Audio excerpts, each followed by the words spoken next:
Hello everyone, welcome to the Nightly News. I'm your host, Dalton Arnett. We have a great show planned for you today, so let's get to it.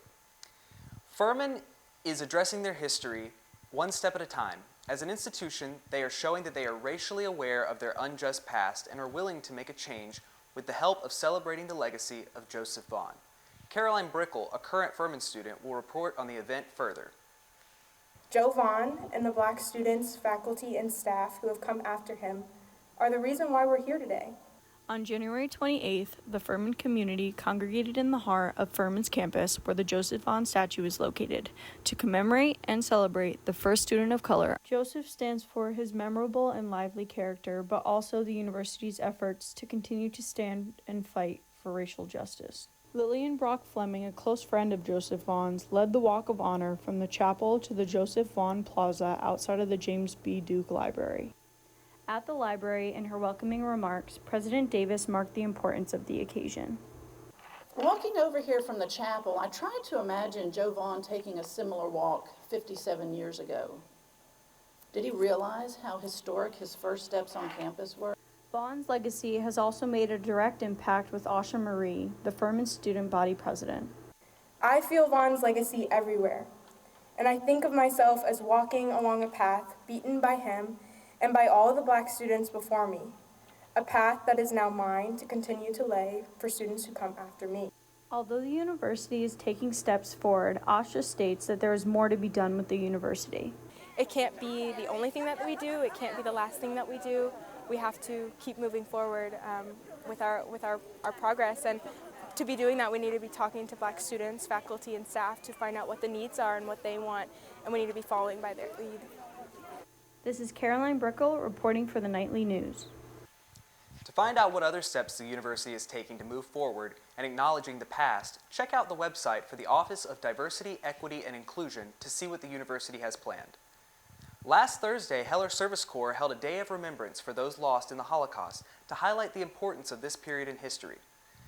The event sought to educate the Furman community about the events that led to the Holocaust and the importance of memorializing those lost. In addition, Heller Service Corps also told the story of Max Heller's escape from Nazi-occupied Europe and how Furman saved his life. Addison Smith offered details on Heller's plans for the Day of Remembrance moving forward.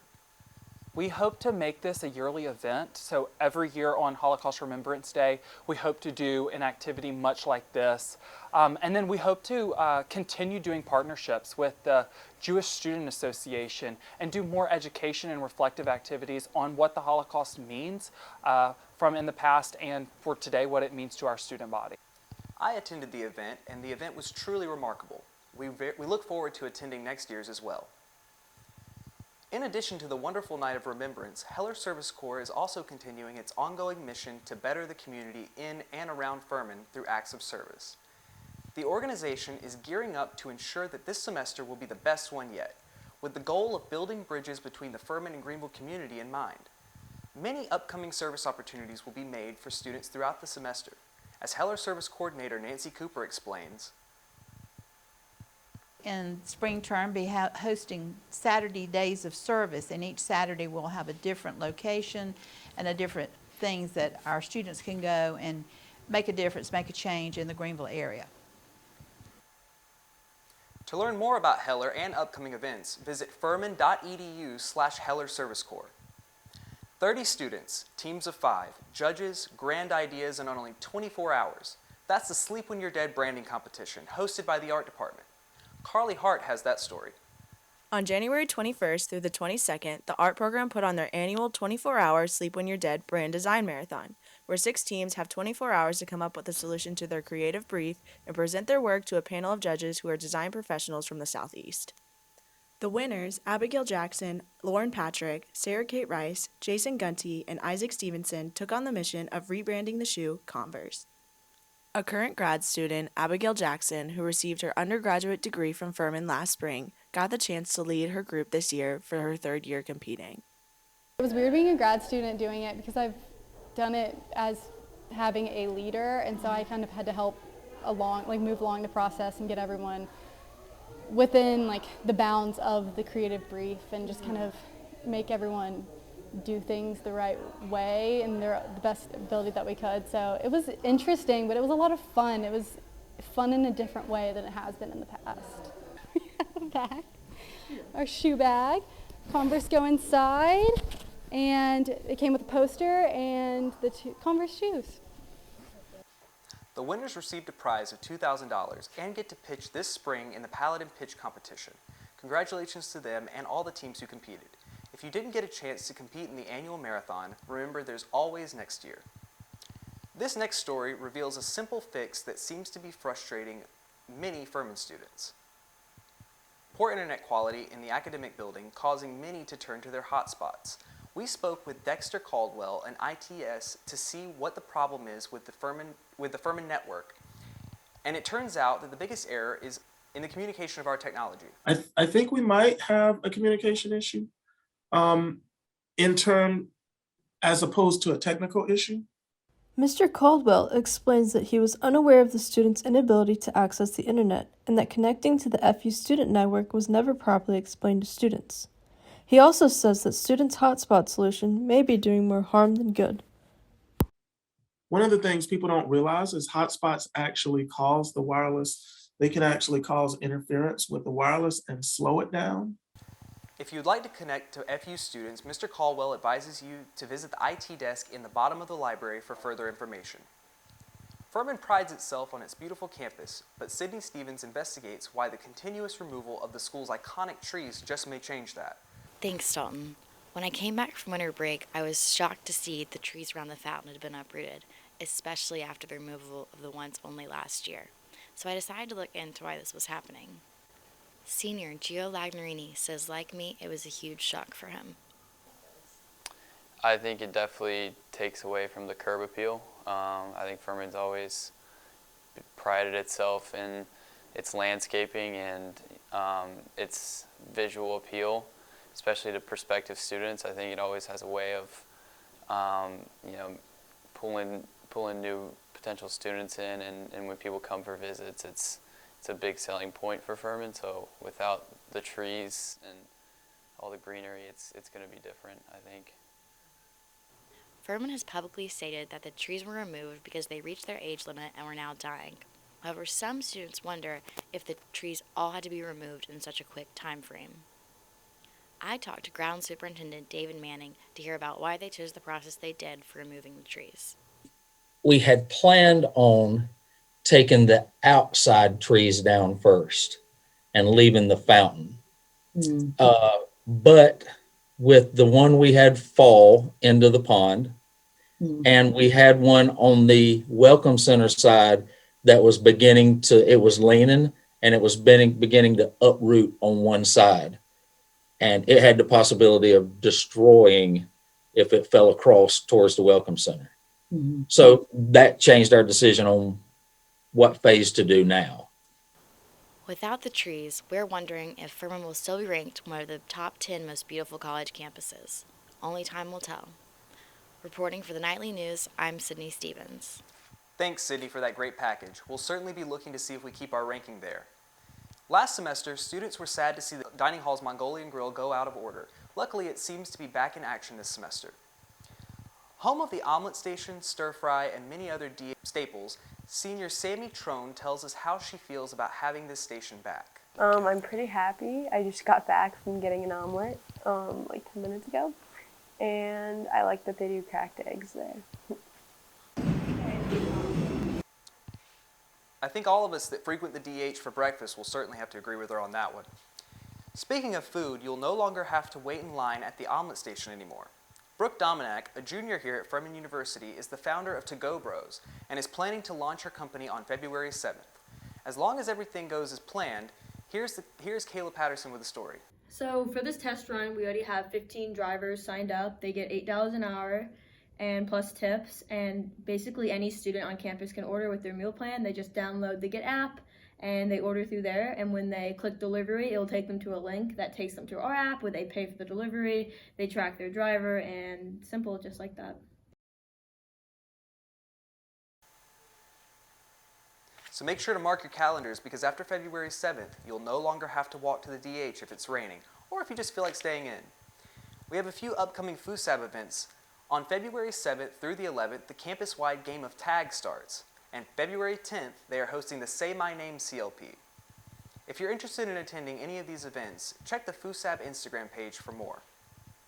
In this week's segment of DINS You Know, Alexis Hildebrandt talked to Isaiah Ives about the bridge that he built with Connects.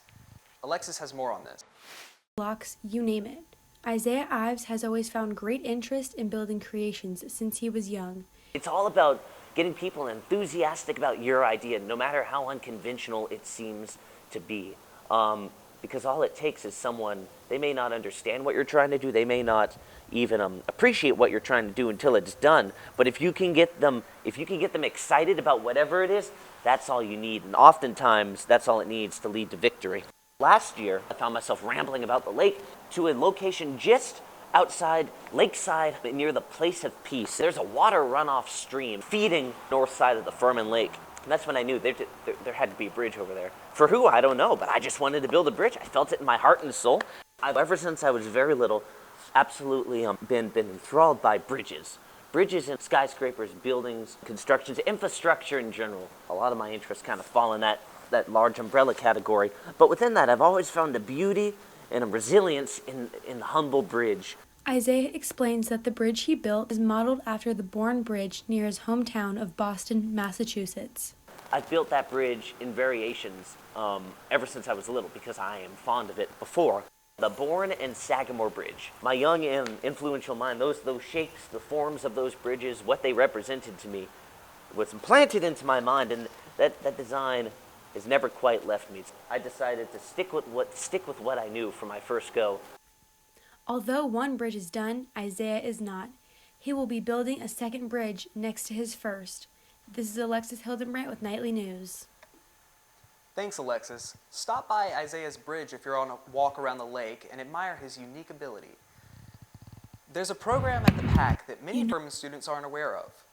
Here's Kayla Patterson with that story. You know when you go to the gym and you hear the obnoxious sound of a weight dropping near you? Well, now you don't have to hear that sound. And here's Savannah Steet to tell us why. So Pack and Pink is a program at the Furman Fitness Center where for an hour on certain weeknights, only girls are allowed in the fitness center to work out. And I personally love the idea. I think it's a really good idea to give girls space to learn new workout equipment and talk to each other and get to know the fitness center better without feeling uncomfortable or awkward.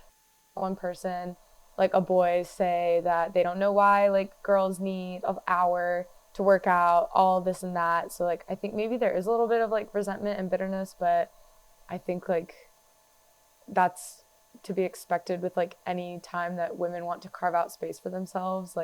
Men are always going to have something to say about it. Pack and Pink is still a thing. Right now it's kind of interrupted by intramurals like basketball and things, but they really want to get it back on the schedule and start doing it more regularly. I love the idea of Pack and Pink. I think it's a great way for females to feel super comfortable in the gym and just be able to get in here without anyone judging them.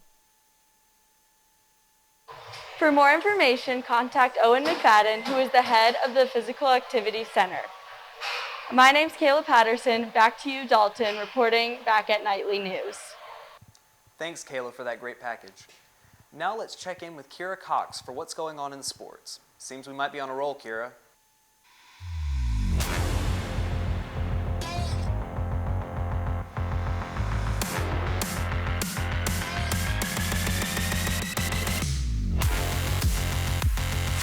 Thanks, Dalton. Absolutely. We had an exciting weekend with big wins over VMI and ETSU. Here are the highlights from those games.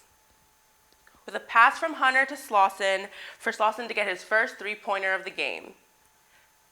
The Paladins showed they know how to move and share the ball with a pass from Garrison to clinch a field goal that would contribute to his game high of 22 points. Then from Hunter to Slauson to the player of the game, Garrison, for his third three-pointer of the game. Slauson didn't trail too far behind. This easy three-pointer got him to 21 points for the game. This past week, the ladies and women's basketball teams got two big conference wins to get to 4-2 in SoCon. This past Thursday women's basketball game played against Eastern Tennessee State. A rebound from Sydney James to a driving layup from freshman Jeria Oten in the third quarter to extend Din's lead to 42-36. Later in that same quarter, Outen to Sydney James to sophomore Tate Walters as she hits the first three-pointer of the game, and she wastes no time after that to make another one to stretch the Din's advantage. With just seconds left in the third quarter, Tiara Hodges drains a three-pointer to help the Dins solidify their win. Men's basketball improves to 16-7 on the season and 8-2 in conference play.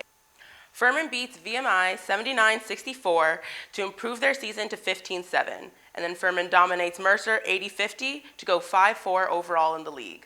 Hodges had another good showing with 27 points against ETSU. Lady Dins won 68-54. And women's basketball down Chattanooga in a tough match, 63-50, with Tiara Hodges and Grace Van Rye leading the Dins. This win puts the ladies at 11-9 record and 4-2 in the conference. Men's tennis was also met with great success this weekend with an exciting full sweep to dominate over Emmanuel. Number 17 ranked Oklahoma downed Lady Dins 4-1 on Saturday, with wins coming from doubles Julia Adams and Ellie Shopey and Madison Dillon and Ellie Skolson. The Lady Paladins had a big win over Nebraska after a loss to Oklahoma this past Sunday. Indoor track and field team took 3 titles Friday at the South Carolina Invitational at USC. The Paladin women's team claimed 2 victories, with sophomore Megan Marvin claiming a victory in the mile and freshman Sierra Bauer taking gold in the 3,000 meters. Marvin led 6 Paladins to the top 10 in the mile, followed by Bethany Graham.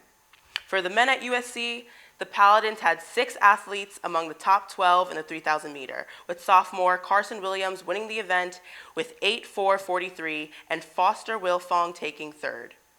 Baby T had an amazing weekend, and she just broke a major record, one held by her coach. Niecy Harris has the story. Tiara Hodges, a fifth-year senior, is beginning her season breaking records. The Covington, Georgia native has started the season with 2 back-to-back Player of the Month awards for December of 2021 and January of 2022. Last season, I didn't get Player of the Month at all, and the season before that, I got Player of the Month once. So it was cool to be recognized, of course, by the SoCon again. And then in December, it was a surprise because it might have happened before, but I don't remember anybody getting Player of the Month 2 times in a row because there's so many good players in our conference. So kind of having the stats to be chosen back to back for both the only 2 Player of the Months this season, it was truly an honor. Along with the back-to-back Player of the Month awards, Hodges surpassed Furman women's basketball coach and legendary alum Jackie Carson's rebound record, becoming the all-time record holder. I'm like a proud mama coach when it comes to baby T, Tiara Hodges. She's done, I wish people really knew where she started and where she is in her career and just how vast of a difference it is. She's probably the most improved and disciplined and hardworking player I've ever coached, and I've had some phenomenal athletes over the course of my assistant and head coaching position, but everything that she has truly accomplished has been earned. If there's anyone who could break my record that I'm happy for, it's going to be her, and I'm just super proud of the way she leads this program. Well, it's an honor. Like, she's literally, her jersey is retired here. She's one of Furman's all-time greats, one of their all-time greatest rebounders. So to have passed her, to have played under her for 6 years, to now have passed her, it's an honor. She took a chance on me bringing me here, and I told myself that I was going to give her my all. So to be able to have done that and then now have passed her, it kind of feels good. It's really cool. I'm Niecy Harris, and this is the Nightly News. Thanks, Niecy, for that story. One of Furman's golf stars, Anna Morgan, received big news this past week as she looks to add on to Furman women's golf's rich history. Morgan has an impressive resume in golf and continues to add to her achievements as she's preparing to go into her 5th season with the Paladins. The Spartanburg native's most recent accomplishment was her record-breaking collegiate win at the Furman home event, the Lady Paladin Invitational. Morgan leads Lady Dins with a 73 scoring average and 7 top finishes in her career, and now she's taking those talents to a bigger stage. It's definitely a huge opportunity for me to get an invitation to Augusta, probably since they first announced they were adding the ANWA, 4 years ago now. It became my #1 goal to qualify and get an invitation. Anna achieved one of her biggest goals of the year to play at Augusta, and not only is she training for the spring season, but preparing herself for this event. I treat it, even though it's not necessarily a normal event and will be the biggest one, that I've played in so far, I'm still trying to treat it as such and just not get too overwhelmed and try to wear myself out or that sort of thing. So just kind of sticking to my game plan that I've stuck with. Just practicing hard every day, but at the same time, don't want to completely wear myself out. And Anna isn't the first Lady Paladin to receive a green invitation. I mean, I think it's definitely a big deal. So I guess I'm the 4th Paladin, but it's the 5th invitation. So to be part of just those couple girls that have gotten invited is a really big deal, just because they have such a great.